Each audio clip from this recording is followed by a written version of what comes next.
cita-cita saya, ini saya mau buat resto dan kafe durian seperti kayak gitu. Jadi orang mencicipin durian itu ada tempat yang representatif lah, yang enak untuk dinikmatin gitu kan. Dan saya mau buat nanti ada 8 kamar nih. Saya buat kalau orang jauh-jauh ingin menginap di sini sambil memakan durian esoknya gitu kan, memetik durian, nanti ada silakan di sini. Seperti kayak gitu. Jadi gini, awalnya untuk gedor market ya. Nah, tujuan orang itu kan masuk sosial media karena udah gedor market. Karena di sosial media itu, kalau tanpa sosial media, kita itu nggak akan dikenal sama orang, ya kan? Dengan sosial media, market kita pasti akan dilihat sama orang, ya kan? Orang jauh-jauh datang gitu kan, karena dari sosial media. Karena kita menggunakan sosial media, otomatis orang yang datang, kita kan ada tim kreatornya ya. Jadi orang yang datang ke sini ada yang jauh-jauh ya, dari mana? Dari Lampung, dari Medan, dari Padang, seperti kayak gitu.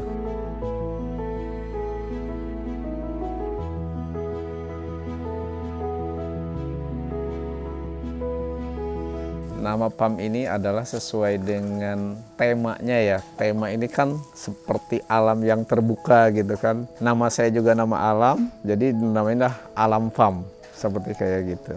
Awalnya karena hobi orang nanam durian. Pernah saya datang ke tempat pembibitan. Di sana ada orang cerita bahwa dia punya lahan ditanamin durian, dijual dengan harga yang fantastis. Tapi saya nggak mau menjual, kalau udah punya kebun durian tidak mau menjual itu kan. Jadi saya menanam durian, ada semacam untuk wisata durian lah gitu kan ya. Samping ada kepuasan untuk kebutuhan sendiri dengan keluarga, juga untuk bisa dijual ke orang lain kan. Seperti kayak gitu sih Mas. Saya sebetulnya hobi berkebun aja sih. Jadi samping karena durian itu buah yang menurut saya fantastis ya, yang sangat menarik nih untuk dikembangkan seperti kayak gitu.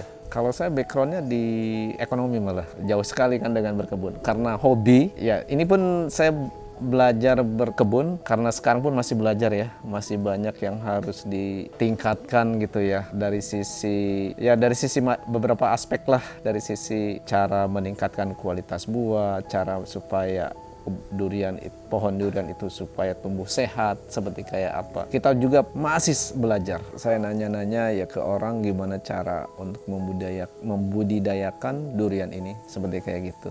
Dan sampai sekarang pun saya masih harus banyak belajar. Terutama saya nggak bisa, karena kan saya tidak standby di sini. Di sini ada beberapa pegawai, ada kepala kebun, dan ada yang lainnya yang membantu untuk supaya durian ini bisa menghasilkan durian yang bagus gitu.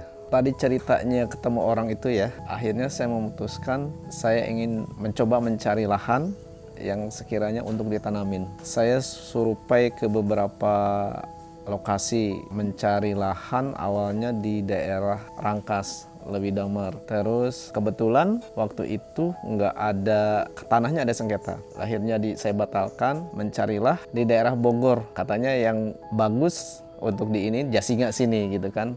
Nah, dapatlah lokasi di sini seperti kayak gitu. Awal mulanya lokasi ini tidak seperti kayak gini, penuh perjuangan. Karena untuk masuk yang tadi dari lapangan ya, dari SD itu ke sini, itu hanya jalan setapak. Saya akhirnya bebasin lahan ini. Lahan ini juga pohon-pohonnya tumbuh sangat banyak. Ada pohon sawitnya, ada pohon macam-macam pohon seperti inilah ya, jenjeng seperti kayak gitu, aprika. Akhirnya saya cut and fill, di clearing, dibersihkan. Akhirnya setelah bersih ya tinggal itu penanaman. Untuk mendapatkan supaya bibit-bibit itu masuk, kita tuh hanya sampai lapangan ke sini diangkut dengan jalan kaki. Nah, habis itu karena untuk mobilitas supaya jadi lancar, saya membuat perkerasan jalan sendiri itu dari lapangan sampai ujung sini. Perjalanan seperti kayak gitu. Awalnya cuma 4 hektar ya, terus bertambah, saya pengen penambahan kurang lebih sekitar 10 hektar, yang udah ditanamin kurang lebih sekitar 7 hektar. Jadi banyaknya pohon yang ditanamin sudah 650 pohon.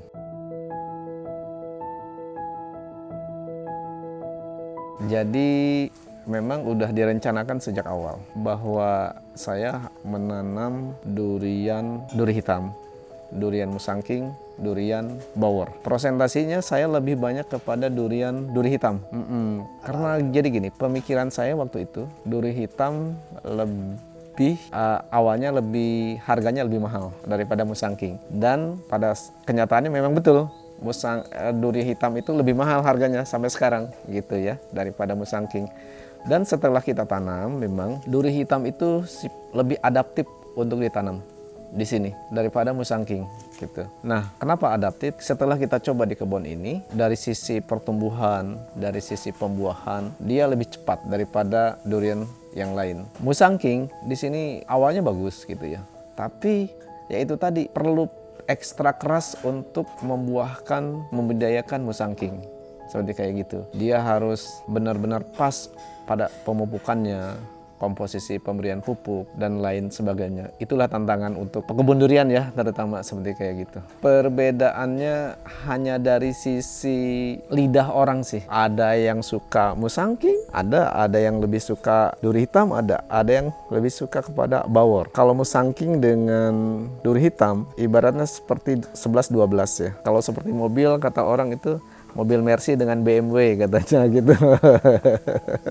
Memang dari sisi tekstur duri hitam lebih fulen, lebih legit, creamy. Nah, orang juga banyak suka musangking karena rasanya itu dia punya beberapa rasa katanya. Makanya orang itu prefernya ke arah mana dulu? Dia lebih suka musangking atau lebih ke arah duri hitam? Jadi gini, kalau yang namanya berusaha ya Mas, kita itu pasti ada kendala-kendala. Satu, kalau setelah kita pelajari nih, usaha apapun kalau digulitin dengan ketekunan gitu ya, terutama satu hobi gitu kan, yang kedua ketekunan, ketiga kerja keras. Nah, kegagalan pasti selalu ada.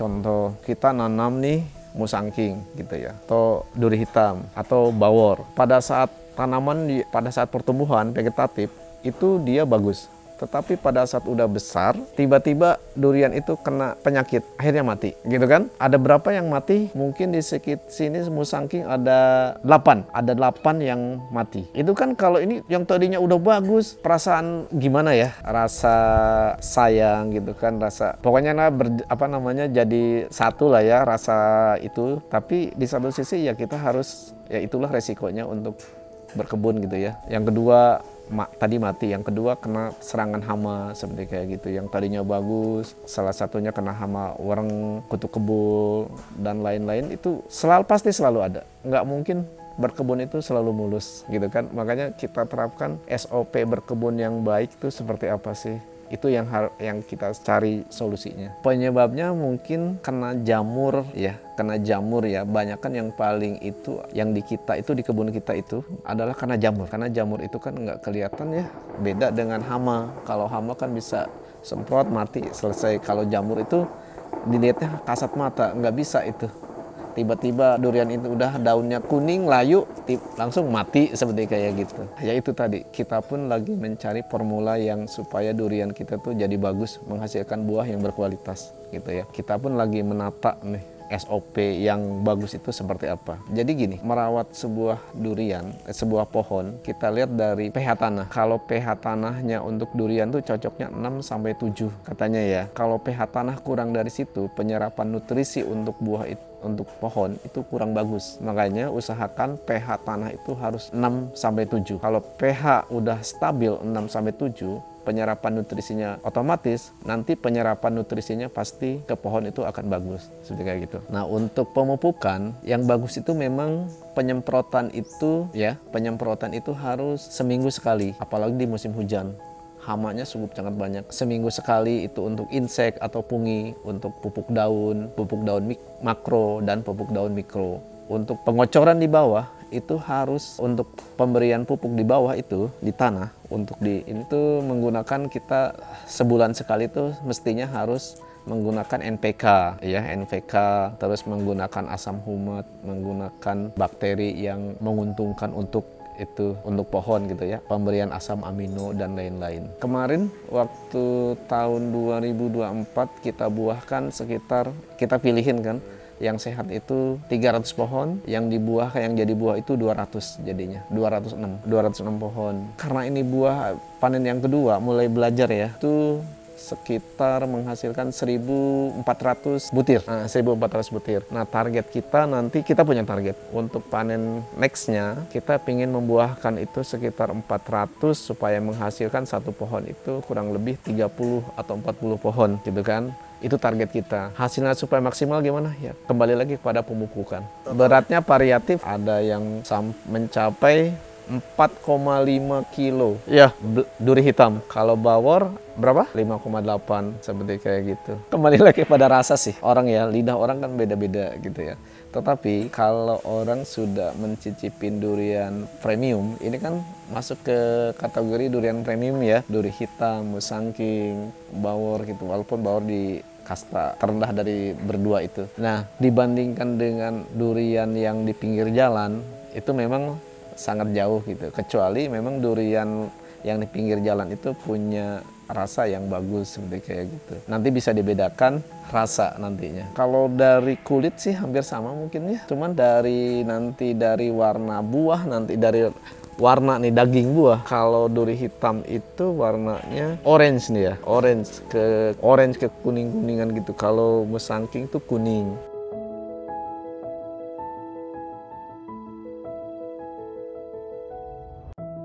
Kalau menurut saya sangat menggiurkan ya, karena gini, kalau kita pelajarin dari analisa dari sosial media, kebanyakan yang permintaan durian itu sangat tinggi. Kita itu kewalahan juga nih permintaan durian. Barang kita habis, permintaan tinggi gitu kan. Jadi antusiasme di sosial media itu benar-benar sangat menggiurkan. Kalau kita lihat ya, orang Indonesia yang penikmat durian, yang orang Indonesia itu yang kebanyakan ke Malasa itu banyak kan orang Indonesia.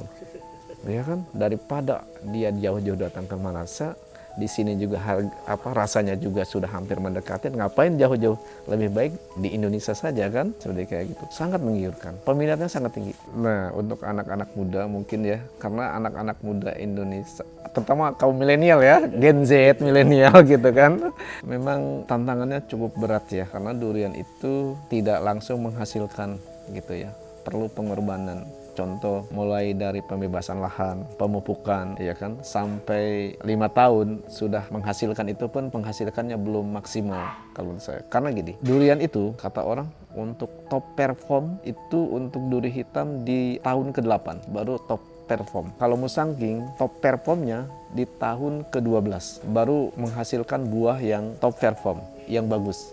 Katanya seperti kayak gitu. Nah, jadi kalau untuk membudidayakan durian memang perlu kerja keras, perlu pengorbanan, perlu waktu. Cuman kan tidak instan, ya kan? Semuanya harus melalui proses. Banyak belajar, banyak bekerja keras, banyak bertanya ke yang pintar-pintar. Saya kira di Indonesia tuh untuk budidaya durian sangat banyak yang orang-orang pintar untuk kita buka. Saya pun harus bertanya banyak kepada yang sudah berhasil seperti itu. Nah, jadi gini, saya pembelajaran dari yang sudah ya. Branding di sosial media memang harusnya pada saat mulai kita itu mau proses pembuahan, harusnya kita udah mau branding nih di sosial media. Pada saat pembuahan jadi mata ketam, jadi buah sebesar bola pingpong, pengisian buah gitu kan, itu harus di branding dulu tuh kalau menurut saya. Nanti orang kan akan lihat. Nah, setelah jadi buah semakin masif market kita kan, nah orang kan semakin lihat. Disitulah pada saat panen raya kita itu enggak kelebihan overstock, jadi orang pada datang pada banyak, stok kita akan habis sama orang.